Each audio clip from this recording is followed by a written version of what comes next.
She didn't just give up $500 million. She destroyed an empire. On live television. In front of the country. Who is she? Zara Cole is a CEO, an architect, a rebel. And here's how it all began. If you're ready to hear a story that will break the silence and spark something more, click like, subscribe, and get comfortable. This isn't just a story. It's a stab of truth that you can't turn away from. And one that will stay with you forever. The insult wasn't loud, but it was designed to be heard. Didn't know the help came in Valentino now, whispered Cordelia Hawthorne, her diamond cuff slicing the light as sharply as her voice did the air. She didn't look directly at Zara, just past her, the way one does with waitstaff or scenery. Zara Cole had been standing still, drink in hand, poised beneath the mirrored arches of the Hawthorne Estate ballroom when the billionaire's wife let the words drop like poison in a glass. Around them, the room glistened, $2, $500, plate donors sipping vintage champagne under the patronage of old money and glacial smiles. The evening was meant to seal a $500 million tech and infrastructure partnership between Cole Innovations and the Hawthorne Foundation. Zara was the guest of honor. But in that moment, she was no longer the CEO.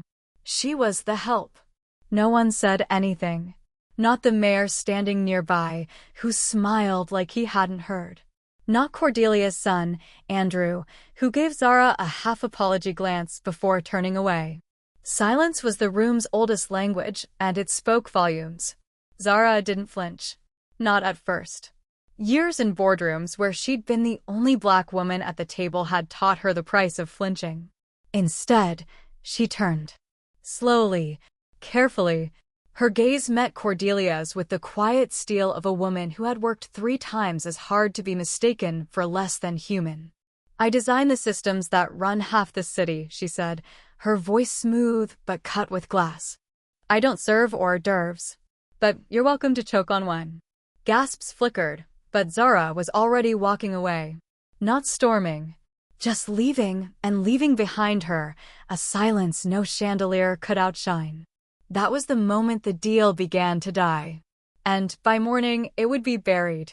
By 7:05 the next morning, Zara Cole was at her office alone, glass door locked, curtains drawn. The city's skyline yawned into the horizon, all gold edges and steel promise, but Zara saw none of it. She was too busy watching the clip. It was only 14 seconds long. Blurry. Captured on someone's phone from behind a champagne fountain. But it was enough. Didn't know the help came in Valentino now. Zara's face in the frame stayed still. Cordelia's voice, unmistakable. Background murmurs. A ripple of silence. And then Zara's calm, measured retort, the one that had already started circulating on private group chats, Twitter threads, and LinkedIn posts wrapped in corporate spin, when grace becomes armor. Zara leaned back, her jaw tight. She wasn't embarrassed. She was calculating. Cole Innovations had spent 6 months negotiating the contract with the Hawthorns, a massive urban modernization initiative in Baltimore and Atlanta, blending Zara's smart city tech with the family's generational real estate empire. It wasn't just business. It was legacy.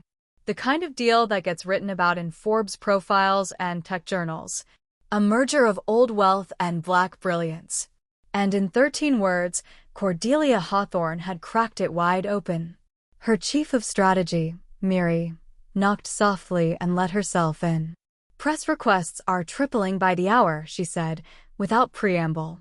You've got a dozen black execs publicly applauding you, and a few board members asking if we should still go through with the signing ceremony on Monday. Zara didn't answer. Miri stepped closer. Do you want me to draft a response? Zara turned to face her. No. Draft a cancellation. Miri blinked. Of the press. Of the deal. Silence. You're walking away from $500 million? Zara stood. Her voice, like chilled steel. I'm not going to let a woman who thinks I'm the help profit off the work I built from scratch. But, draft the cancellation, Miri. I'll write the letter myself. Miri nodded slowly, then turned to go.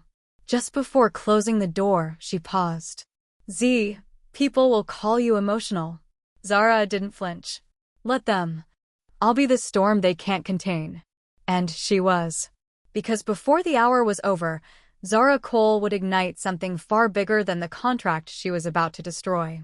The Hawthorne estate was silent, but not the kind of silence that soothed. It buzzed beneath the floorboards, thick with tension and quiet rage. In the sunroom overlooking the sprawling Virginia vineyards, Sterling Hawthorne III stood with a glass of Pinot he hadn't touched and a phone that wouldn't stop vibrating. Across from him, Cordelia adjusted the cuff of her ivory blouse, expression unreadable. She overreacted, she said flatly. Sterling turned slowly. His gaze, ice cold, glacial even when he smiled for cameras, now cracked slightly at the corners. You called the CEO of the partner company the help, Cordelia. In front of a room full of donors. And cameras. She scoffed. It was a joke. God, people are so sensitive these days. She's not people, Sterling snapped, voice low. She's Zara Cole. You just insulted a woman whose company could have doubled our public valuation. And now she's walking. Cordelia didn't blink. We'll find another firm. No, we won't. He stepped closer. Do you understand what you've done? You didn't just cost us the deal, you made us look archaic. Entitled. Racist. You made me look weak. Cordelia's chin lifted, but her eyes flickered. Sterling's son, Andrew, entered the room without knocking, holding a tablet. It's all over LinkedIn. Hashtags. Think pieces. Some people are calling it the gala incident. Sterling took the device and skimmed.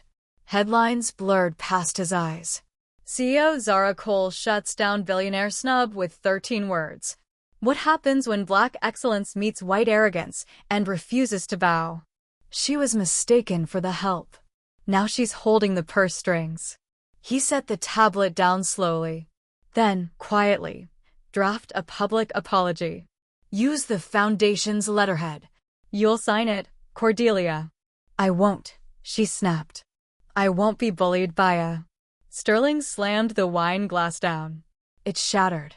She jumped. You don't get to humiliate this family and still pretend we're above consequence, he said, voice like gravel. You want to keep your name on this house? Then you clean up what you broke. Cordelia stared, for once unsure of her footing. Andrew turned away, too quietly satisfied. But Sterling wasn't done. Because let me be clear, if Zara Cole walks, every venture fund watching us will follow. And I won't lose my empire over your inability to recognize power when it walks into a room wearing heels you'll never fill. Silence. A storm was coming. And the House of Hawthorne had just felt the first tremor. The email was sent at 10:04 a.m. Subject line: Termination of strategic partnership with the Hawthorne Foundation. Sender: Zara Cole, CEO, Cole Innovations. Recipients: all 93 investors, 6 city officials, 11 venture partners, and 1 journalist she knew would leak it before lunch. It was 1 page long. No emotion. Just facts. Clean, surgical. The kind of language that doesn't scream, but still slices deep. Cole Innovations is committed to integrity, innovation, and equity at every level of our partnerships.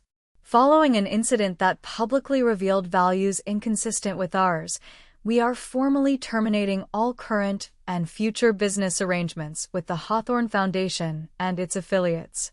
We believe dignity is not negotiable, nor is silence. By noon, #Zara Cole was trending. Some called it radical, others overdue. Black women in tech reposted the letter with captions like this, and not your mule. Even the Washington Post ran a headline that read, CEO cancels $500 million deal after public humiliation, and the industry applauds. Sterling Hawthorne's phone rang 12 times in the next 30 minutes. Board members, city contractors, hedge fund managers who didn't care about ethics, just optics. And the optics were brutal. Worse than the cancellation itself was the implication that power was shifting, and not quietly. At Cole Innovations, Zara's office door stayed closed. She was reviewing supply chain diversification proposals and quietly fielding 3 new contract offers from mayors in cities who now saw her as not just a CEO, but a symbol. Neri entered the office with a hard copy of the day's press clippings. Zara didn't look up. How bad is the backlash? Neri's voice was dry. Depends on who you are. The tech blogs want to canonize you. Wall Street's calling it brand volatility. And someone from the Hawthorns sent flowers. Zara raised an eyebrow. White lilies, Neri added. No note. Zara smirked not because it was funny, but because it was predictable. They think this is PR. It's not. It's structural. She stood and walked to the window. Below, the city moved, unaware it was witnessing a shift that would reshape more than contracts. This wasn't about one insult. It was about centuries of them. Zara didn't just cancel a deal. She lit a match. And now, the industry would have to decide, burn with her or rebuild beside her. That afternoon, in a room lined with mahogany and regret, Sterling Hawthorne convened an emergency meeting of the board. The mood was brittle. Financiers, consultants, and legacy partners filed in, murmuring just below panic. We're hemorrhaging brand equity, muttered Davis Green, the family's longtime general counsel. 2 city officials have already asked to review our ethics clauses. And 3 of our pipeline investors just paused funds, added Andrew, his voice sharper than usual. All over a comment Mother made. Cordelia sat near the window, stone-faced. She hadn't spoken since entering. Sterling stood at the head of the table, hands clasped behind his back. The posture was familiar, dominant. But today, it looked forced. She didn't just cancel the deal, he said, voice low. She reframed us. From philanthropists to parasites. There was a silence. We need to offer reparative equity, suggested one advisor. Public apology, reparation grants, maybe a joint initiative on minority entrepreneurship. No, Cordelia finally spoke. We don't grovel to tech nobodies. I won't play servant to someone who got lucky with code. Andrew leaned forward, his tone like cold metal. She built her company from scratch. You inherited yours from marriage. The room stiffened. Sterling didn't intervene. She's not a scandal, Mother, Andrew added. She's a warning. Cordelia's lips curled. This family has survived worse. Sterling's voice broke through. No, we haven't. Not in the digital age. This isn't scandal. This is structural exposure. He turned to the board. We either rebuild the brand from within, or we become the face of what this generation will gladly dismantle. The advisors murmured. Someone mentioned divesting. Someone else floated the idea of asking Zara to reconsider. Sterling shook his head. She won't take our calls. Across the city, in a co-working space lined with floor-to-ceiling windows and sunlight, Zara was meeting with a coalition of Black women founders. They hadn't asked for a seat at the table. They were building their own. We're not going back, she said, handing out new proposal drafts for a multi-city, equity-first infrastructure venture. We don't need old money, she added. We need honest partnerships. Let them keep their chandeliers. We'll build solar grids. That night, a leaked internal memo from the Hawthorne Foundation went viral. It detailed their panic, their damage control plans, and their desperation to minimize reputational fallout from Ms. Cole's actions. It ended with one line that broke the internet. Our legacy is under attack. She has the power to erase us. Zara read it in silence, then whispered, to no one in particular. Good. Let it be replaced. The studio lights were hot. Intentional. Designed to make even billionaires sweat under questioning. Zara sat composed in the center chair, tailored black suit sharp against the cool blue backdrop of American Business Tonight. She wasn't here for damage control. She was here for the truth. Across from her, host Nia Bryant, veteran journalist and Black woman with a gaze that cut through pretense like a scalpel, leaned in. Miss Cole, she began, why walk away from $500 million? Zara's hands were folded neatly. Her voice, calm, Firm. Because legacy matters more than leverage. Because I refuse to build innovation on ground that's still poisoned. A pause. The camera zoomed slightly. Nia nodded. You've become something of a symbol this week, headlines calling you everything from a tech revolutionary to a corporate saboteur. How do you see yourself? Zara smiled faintly. As someone who said no. She let it hang. Let the gravity of the words settle like stone. I didn't come here to be polite, she continued. I came here to build. And I won't apologize for refusing to partner with people who see my presence as an exception instead of a standard. Did you expect the backlash? Of course. Power never retreats quietly. There was a murmur from the control room. Producers texting furiously. Hashtags forming in real time. Hashtag she said no was now trending. Nia leaned in. If the Hawthorne family offered a public apology. I don't want an apology, Zara cut in. I want accountability. And not just for me. The studio went still. I want the next black girl who walks into a boardroom to be met with respect, not surprise. I want equity that isn't performative. I want us to stop begging for inclusion in systems built to exclude us. And then, softer, I'm not the story. The story is that they thought they could humiliate someone like me and still keep the deal. Silence. It was the kind of segment that reruns in classrooms, boardrooms, and bedtime conversations between mothers and daughters who know exactly what that kind of silence costs. Later that night, Zara returned to her apartment, lights off, phone still buzzing. On the kitchen table, a note from her mother. What they meant to shame you with is what you were always meant to use. Your dignity is the deal, baby. And you're worth every cent. Zara stood still, hand resting lightly on the note. She wasn't angry anymore. She was ready. The Hawthorns didn't sleep that weekend. Behind the hedgerows of their family estate, 3 generations convened over bourbon and bitterness. We've survived recessions, scandals, even antitrust, grumbled Harold Hawthorne, Sterling's father, his voice brittle with age and entitlement. But this is something else. This is digital warfare, said Andrew, scrolling furiously through a feed exploding with threads, memes, calls for boycott. We're not just being canceled. We're being erased. One woman, one sentence, and our brand is bleeding out. Sterling sat in the corner, unusually quiet. Not sipping, not strategizing. Staring at the embers in the fireplace like they held an answer no one else could read. She didn't erase us, he said finally. She exposed us.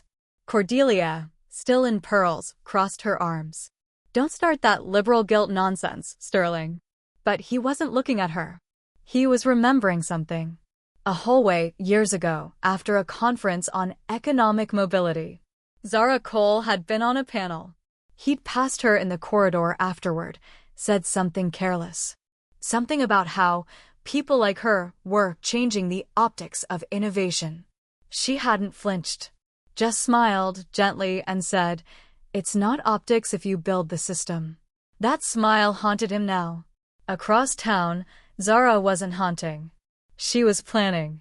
At Cole Innovations headquarters, a space designed by Black architects, powered by solar panels, and scented with lavender from the founder's childhood garden, Zara and Miri stood over a massive touchscreen map of the U.S.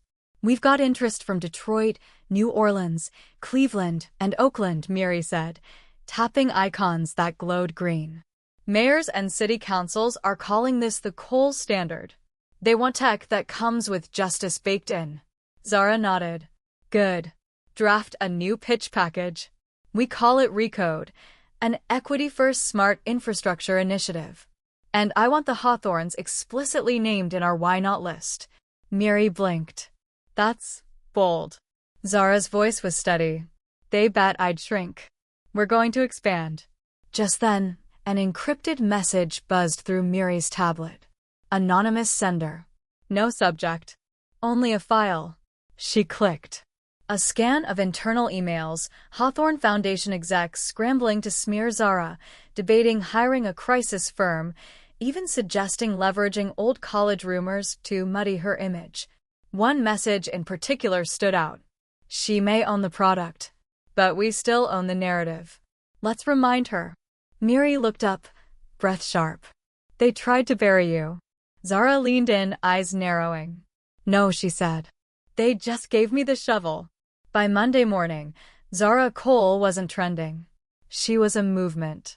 A grassroots coalition of tech professionals, mostly women of color, had launched a digital platform called #NotTheHelp, spotlighting stories of Black professionals misjudged, mistreated, or dismissed in corporate spaces. It had 3 million shares in under 24 hours. A tech journalist dubbed it the Rosa Parks of Silicon Valley moments. Zara didn't repost it. She didn't need to. Her silence was strategic now. A pause before the blow.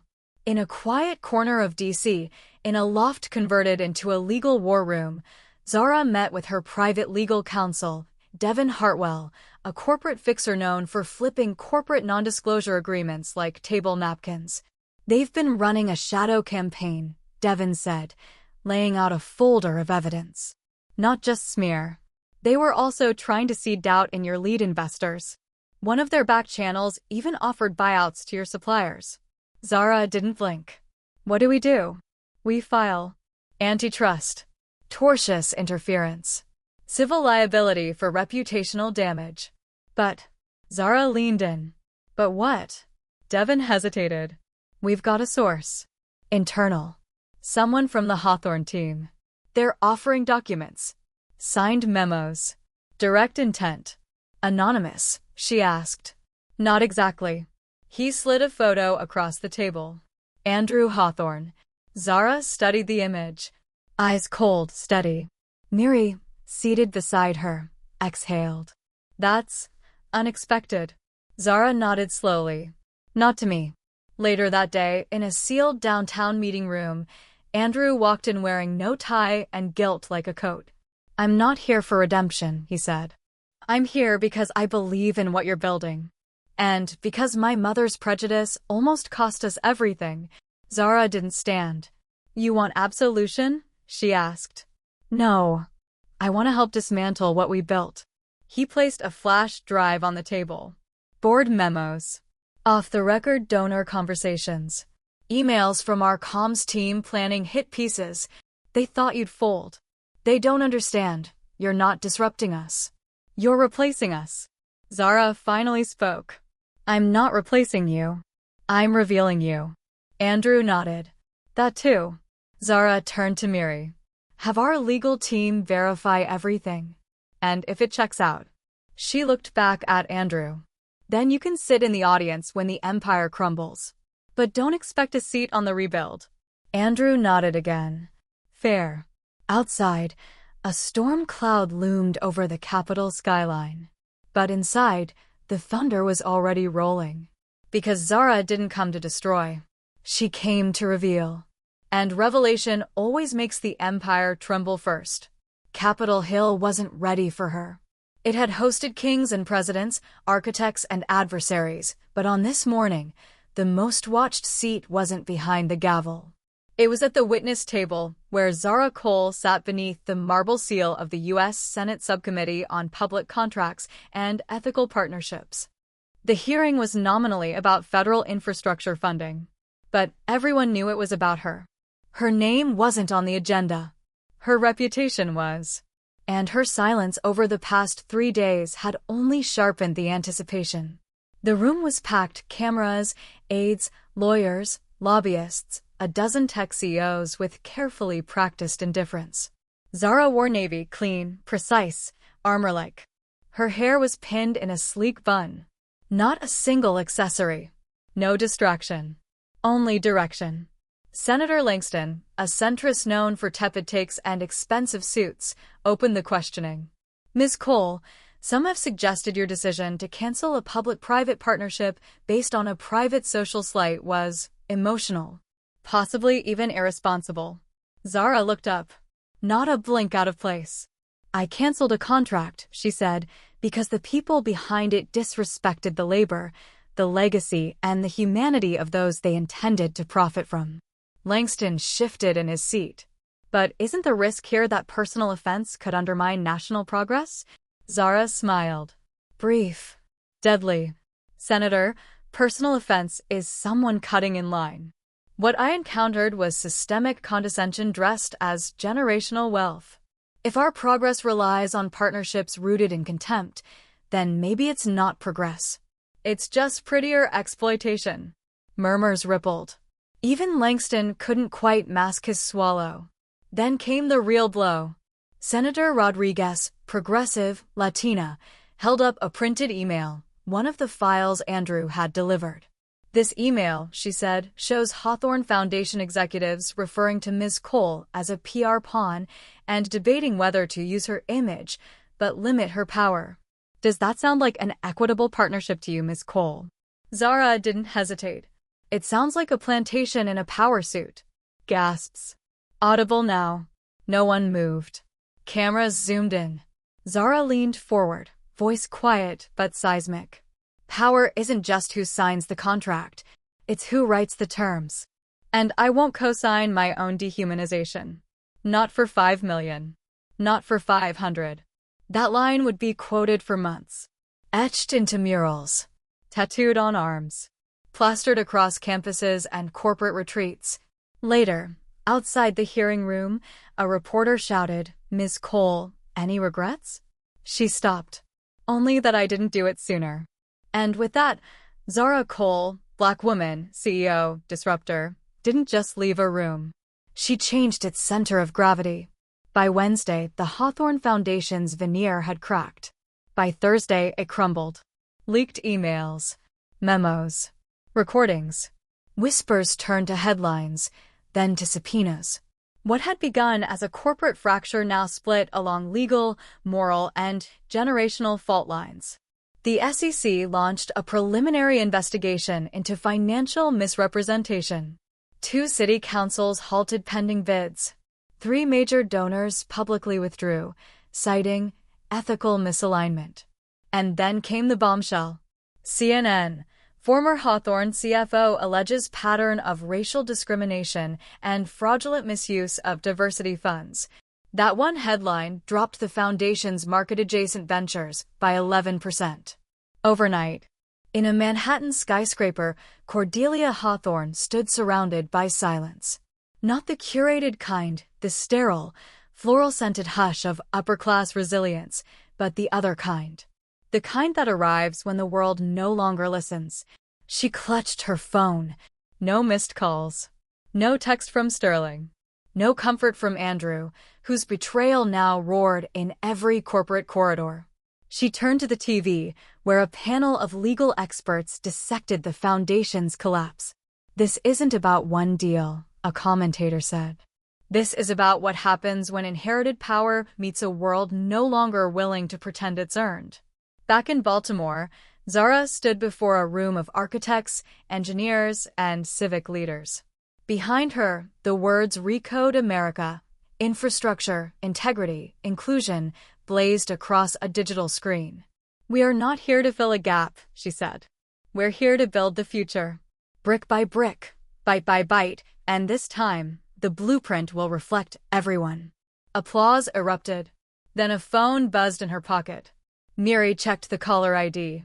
It's Sterling Hawthorne, she said quietly. Zara paused, took the phone, answered. Ms. Cole, Sterling began, voice raw with fatigue. I wanted to. Zara cut him off. Calm, controlled. You didn't call when I was insulted. You didn't call when your board tried to silence me. You're calling now because your empire is on fire. A silence. Sterling exhaled. I was wrong. Zara didn't reply. He continued.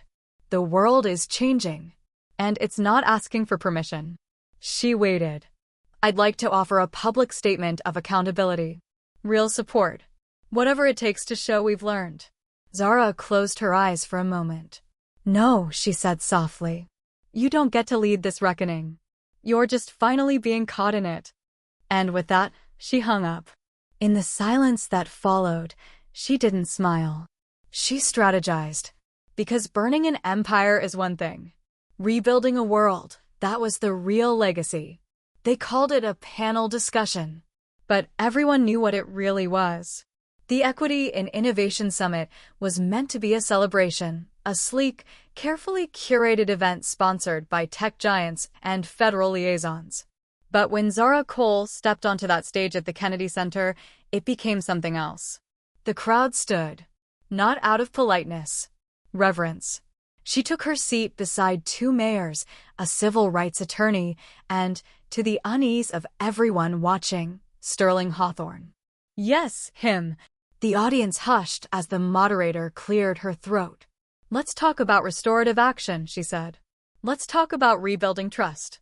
Sterling leaned forward first, his voice more measured than the man who once built skyscrapers from arrogance. We lost our way, and we've paid the price. I'm not here to defend it. I'm here to dismantle it. Some clapped. Zara didn't. When the mic passed to her, she didn't reach for it right away. She let the moment breathe, let the silence tighten its grip. Then she spoke. Restorative justice isn't just about confession, she said. It's about cost. Sterling flinched. The room did too. You can't simply acknowledge harm and expect applause. You have to relinquish power, redirect capital, rebuild the pipeline so people like me don't need to be exceptional just to be included. Applause thundered now. But Zara kept going. You don't restore trust by showing up to panels. You do it by writing checks to the communities you once treated as labor pools. You do it by stepping back so others can lead. The camera cut to Sterling, who nodded, eyes downcast. Then Zara turned to the crowd. We're done knocking on doors we built. Done asking for seats at tables we designed. We are the architects now. She stood. The moderator tried to signal for a closing comment. But Zara had already exited the stage, not in protest, but with purpose. Backstage, a group of young black and brown women waited.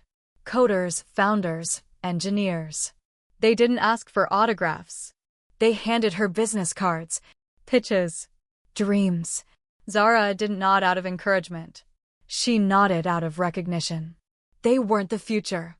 They were the storm. And Zara had just cleared the path.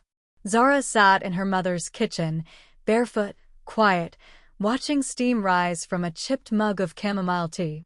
She hadn't spoken in 20 minutes. Outside, the city lights blinked like they knew they owed her something. But inside, everything was still. You okay? Her mother asked, rinsing a dish that didn't need it. Zara nodded, then shook her head. I didn't think it would feel like this. Her mother didn't turn, just kept scrubbing. Like what? Like winning cost so damn much, because it had. In the past 2 weeks, Zara's inbox had been flooded with corporate apologies, invitations to collaborate, and shady offers to co-own platforms they once refused to fund. But there were also death threats, attacks, articles calling her hostile, divisive, too political. A former investor had even labeled her a cautionary tale. And then there were the personal wounds. One of her earliest mentors quietly distanced himself. 2 board members resigned in protest of her rhetoric. A deal with a legacy university fell through. They feared her presence would polarize donors. Zara took a slow sip. Did I go too far? She asked. Her mother dried her hands. Turned. You didn't go far enough. Zara looked up. Her mother leaned against the counter, eyes steady. You're not tired because you burned bridges, baby.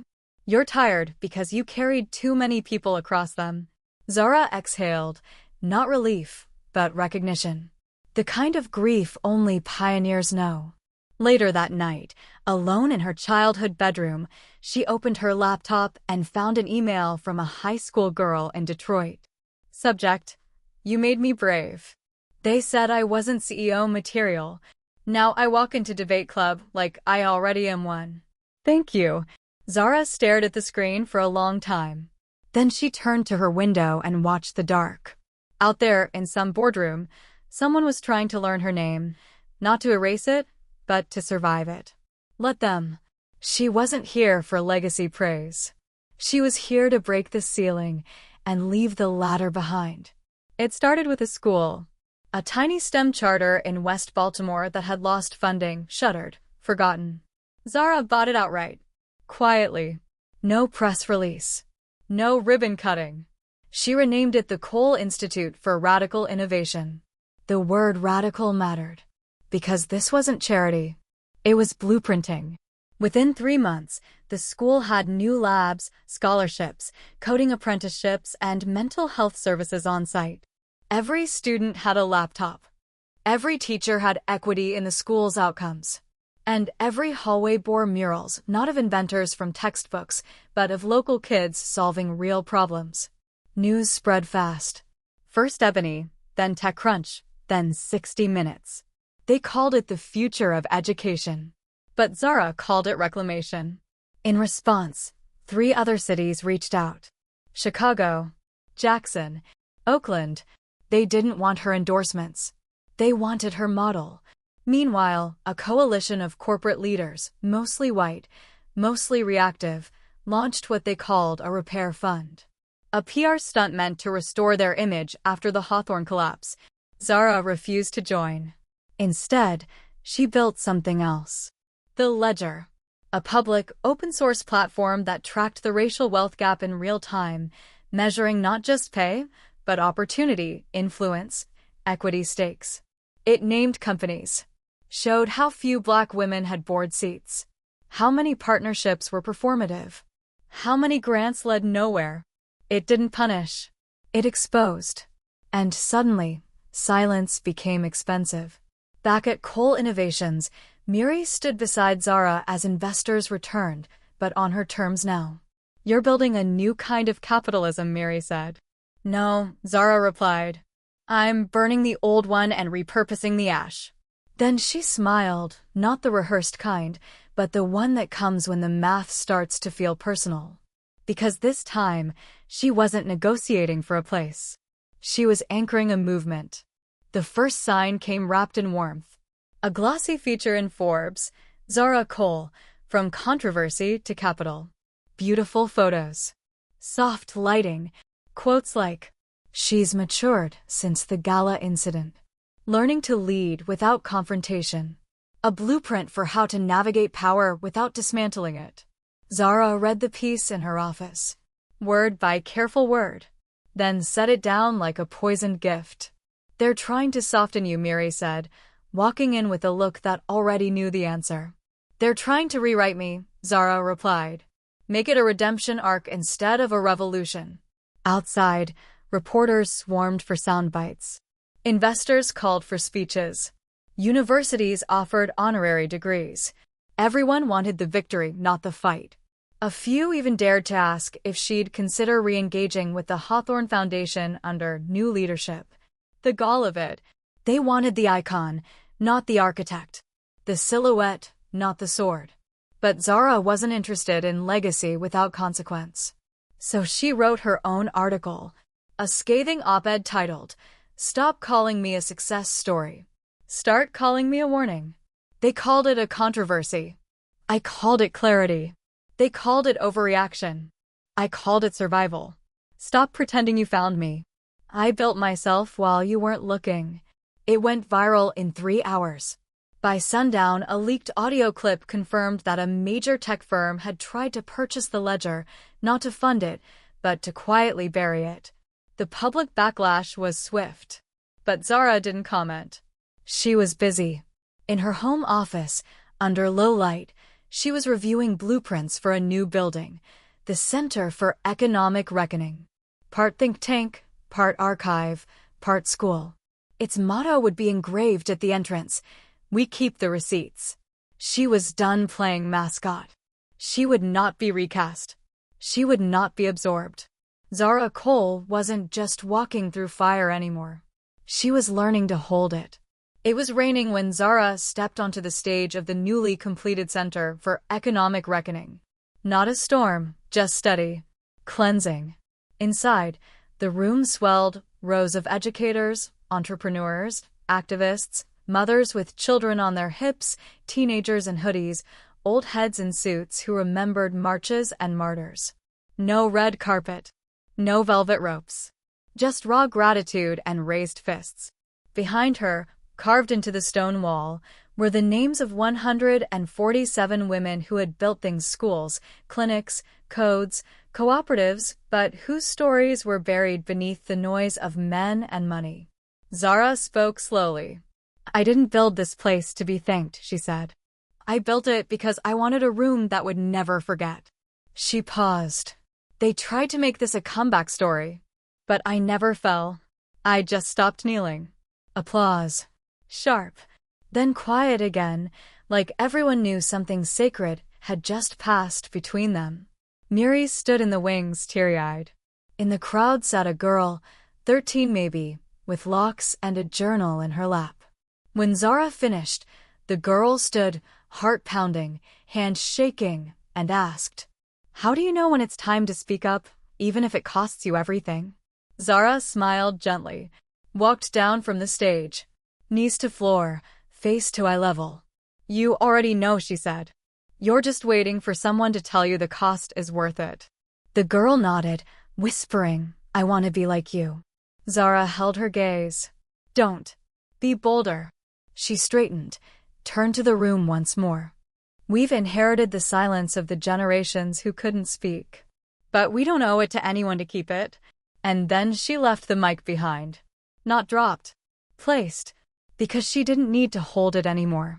The work, the real work, was no longer hers alone. Outside, as the rain cleared, the crowd poured into the courtyard where the words of the center's creed were etched in black marble.